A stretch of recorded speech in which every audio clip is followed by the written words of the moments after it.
commission des magistrats jot si ñoom ñooy apprécier éléments yi ñu leen jox ndax doy na pour ñu mettre ko en accusation ou pas moo tax ma ni gouvernement bi quelle que soit la volonté engagement rek lañ ci am léegi nag engagement boobu ma wax ni promesse la lu ñu diggoon Sénégalais yi te Sénégalais yi dañ si ànd ak ñoom effectivement parce que tey bu ñu au-delà bu ñu demee si affaire chiffres yi Omar doon aborder léegi bien que Guy Marius Sagna foofu la focaliser wu mais da lay leer na lii même bu ko Guy Marius Sagna jëlul woon itam dina am beneen député boo xam ne dina jël engagement dina ko jël parce que dafa bokk si loo xamante ni il faudra nécessairement mu leer parce que tey li fi xew yëpp bu ñu jéggee chiffres yeeg dette cachée bi et cetera tout ça mais le premier responsable c'est le président de la République président Macky Sall li fi xew yëpp laa ñuy interpeller kenn moom la ñuy njëkk interpeller parce que moom la ñu dénkoon réew mi te kooku dañu ni ki ñu dénkoon réew mi dans l'exercice de ses fonctions mënuñu ko topp lu dul haute trahison bu dul loolu yoonam nekkul si du responsable par rapport ak li nga xam ne moom lañ ko confié woon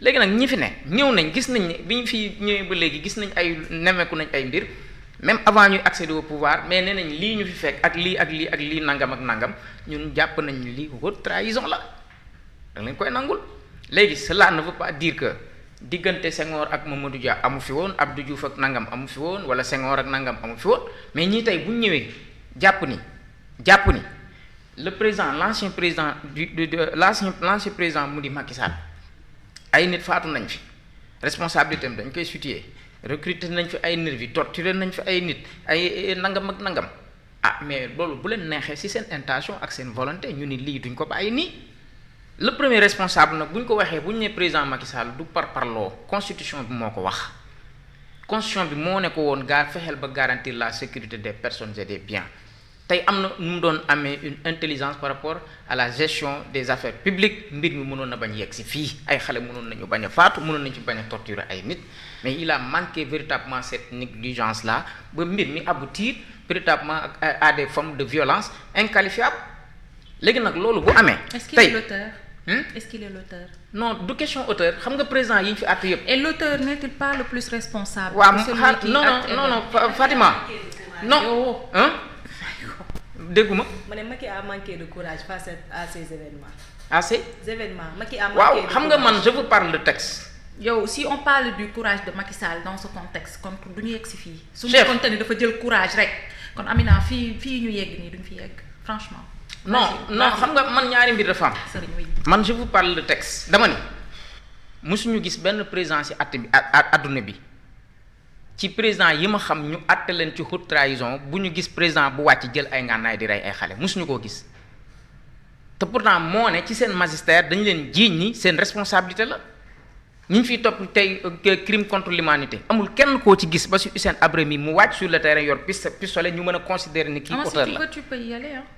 ñu considérer ni kii auteur la te pourtant dañ ko jàpp parce que responsabilité moo tax ma ni tey bu fekkee ni laa la wax juger le président Macky Sall est une nécessité pour le Sénégal pour ñi nga xamante ni tey ñoo yor nguur gi mais qu'est-ce qui les empêche de le faire. Après tëj ko mu jeex quoi. Mais après mu jeex. waaw mais ce serait une correction pour ñi nga xamante ni même sax ba tey ñi fi ne pour ñu xam ni ëllëg buñ ñi fi ne bu ñu xam ni pouvoir bi ñu leen jox du pour jaay doole. du pour taxaw ni opposant du taxaw sama kanam wala opposant bu fi taxaw dinaa la rendi le président avait bien dit que ni man du ma gis morceau bu xonk fii bi mu koy wax sénégalais yi fekk fi la leen fekk dinaa fexe ba yéen opposition bi dinaa leen réduire ba ngeen tolloog seen ni ñu leen di woowee opposition les mots yi nga xamante ni dañuy former ce kii là cette expression là loolu la wax te loolu daf ko transformer en une réalité. mais yaa ngi gis. un peu mu ngi basculer quand même. lan si les formes de les façons de faire du président Macky Sall mi ngi basculer ci régime bi n'est-ce pas. c'est-à-dire tu as entendu le premier ministre à l'Assemblée nationale. oui brandir fëgg dënnam taxaw wax ni désormais sama loxo ci justice bi. et waxul loolu de il n'a pas dit que sama loxo ci justice dégguma loolu. j'ai pas dit ça.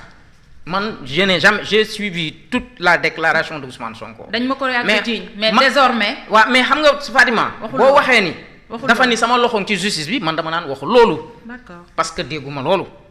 dafa ni désormais dès maintenant dina jël ay responsabilités en tant que premier ministre man de loolu laa dégg. loolu loo ci sous-entendre. waaw non du ma sous-entendre parce que xamul daa damay wax li mu wax man du ma nettali géntu moroom bu fekkoon ni dafa ni sama loxoom ci justice bi ma ne la d'accord li mu wax waru ko wax parce que loxoom warul nekk ci justice bi mais bu mu yemee ci li mu wax waxul loolu dafa ni désormais dina jël ay responsabilités en tant que parce que nag tamit quoi que l'on puisse dire nañ waxante dëgg bu ñu waxante dëgg aussi tamit est-ce que am na loo xamante ni tey war nañ ko permettre en tant que premier ministre est-ce que am na loo xamante ni war na ko permettre wala nañ ko bàyyi muy am ci réew mi quand il s'agit de dire la vérité man je le dis xoolal sans aucun problème sans gêne amu ci problème du lépp laay d'accord ak le premier ministre je l'ai dit ici et je maintiens mes propos du lépp laay d'accord ak moom waaye su ma d'accord ak moom je suis d'accord ak lui moo tax man li ma bëgg man personnellement je me limite aux faits ak la nga xamante ni moom la wax ci loolu laay wax mais du ma nettali géntu morom géntu jàmbur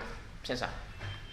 Kilifeu waxoon na ku wax ñu jàpp tëj ràpp condamné le PCA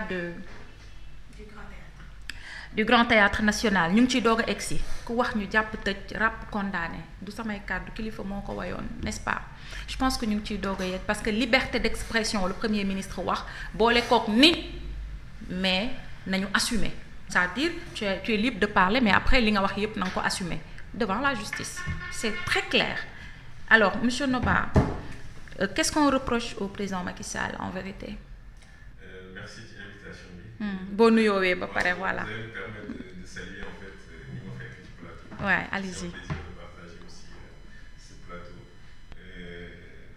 Invité bi nga ne invité Omar Ndiaye journaliste il est journaliste ici oui. Oui, Omar wax na ko léegi nii rappeler na des éléments de contexte en tout cas. Ce que je voulais juste ajouter ci lu wax.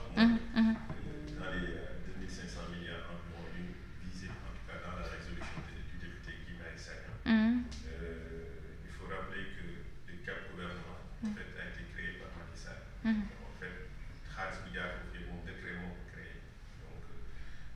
donc ça veut dire que c'est lui l'auteur en fait de l'acte en quelque sorte qui a permis que xaalis boobu yëpp jaar foofu donc c'est important. Pour leur chaîne de responsabilité. Ensuite aussi bu ñu revenir ci les fondamentaux mooy Macky Sall chaque président acte bi ngay njëkk a def. mooy da ngay prêter serment. ci biir prestation de serment boobu da ngay wax ne. Je vais veiller à ce que les textes soient scrupuleusement respectés, appliqués. Et donc, bu ñu xoolee aussi lu ñuy reprocher dans le rapport, en tout cas de la Cour des comptes, peut-être c'est pas essentiel qu'on revienne là-dessus parce que Sénégal wax nañ ci lu bari. Mais ce qu'il faut dire aussi que le rapport de la Cour des comptes, mooy la ñu mën a retenir essentiellement mooy dafa wax ni dañuy leb xaalis te jaar respecté wuñu les procédures. Voilà. Donc loolu benn affaire boo xamante ne la maanaam le gouvernement l'équilibre en fait des pouvoirs dans un pays c'est-à-dire qu'il y a l'exécutif, il y a le parlement, il y a le pouvoir législatif, il y a le pouvoir judiciaire aussi. Et que am na yenn actes yoo xamante ne comme li ñuy wax le pouvoir arrête le pouvoir à un moment donné. Et ce qu'on voit aussi dans le rapport c'est que Macky Sall il a outrepassé en quelque